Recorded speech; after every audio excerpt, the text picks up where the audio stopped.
Hey guys, what's up? It is Cody Winn, and today we're going to go over the topic of worship. What is it? How do I do it? All that fun stuff. So first off, worship. When I say the word worship, what's the first thing that comes to your mind? First thing that comes to your mind almost always is going to be worship music, right? We go to church on Sundays and we listen to the worship team lead us in worship. And a lot of us, our full grasp, our full understanding of worship is that of music. And you can absolutely worship God through music, no questions asked. But worship in and of itself is not music. Matter of fact, the definition, nor almost any, if any, times we see in Scripture ever is referenced to in regards to music ever. So my point in bringing that up is it's important to know biblically what these words mean, what the authors meant when they wrote these words in their original languages, so that we can best use those words and apply those actions to our lives. So the first time we see the word worship ever in the Bible is found in Genesis 22. This is where Abraham's about to take his son Isaac up to the mountain, and he says to sacrifice him, and he says, "Let us go up the mountain to worship." That will probably already change your view a lot on what worship actually is. He was about to sacrifice his own son, his only begotten son, hint, hint, and that was considered worship. Of course, that is a spiritual picture of God and Jesus in the New Testament, but that word worship there means to depress yourself or to be prostrate. It doesn't mean be sad depressed, but depressed as in to be down, like to be like physically, your physical being to be on the floor.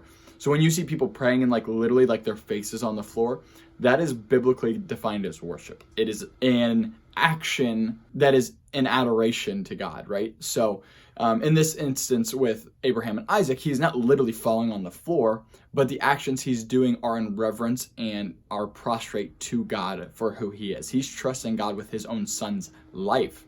It's a big deal. So worship in the Old Testament, as I said, is to prostrate or to be depressed. In the New Testament, the Greek word there is the act of a dog licking his master's hand. That is literally the definition of worship. And that's really strange if you kind of think about it for a second, but if you really comprehend the adoration a dog has to his owner and the thankfulness that he has for him, it kind of is a really cool definition of the word worship, isn't it? And that's the one that the Greek authors like Paul and Peter and John were using when they wrote the word worship, which is really neat. So I'm going to go to a passage of scripture really quick that I want us to read out of, and it's going to go over what worship looks like and what God considers to be worship. So there's a lady in John 4 on the woman at the well, and she's a woman who's an adulterous woman. She has had many husbands, and she's confused as to why Jesus would even speak to her, him being a man, her being a woman, and him being a Jew and her being a Samaritan. Verse 19, the woman said to him, "Sir, I perceive that you're a prophet. Our fathers worshipped in this mountain, and you people say that in Jerusalem is the place where men ought to worship." This is a picture of something that happens in Deuteronomy in reference to two different mountains. I'm not going to get into that right now, but that is what that reference is to. Verse 21, Jesus said to her, "Woman, believe me, an hour is coming where neither in this mountain nor in Jerusalem will you worship the Father. You worship what you do not know, but we worship what we do know, for salvation is of the Jews. But an hour is coming, and now is, when the true worshipers will worship the Father in spirit and in truth. For such people, the Father seeks to be his worshipers. God is spirit, and those who worship him must worship him in spirit and in truth." Worship is a lifestyle, guys.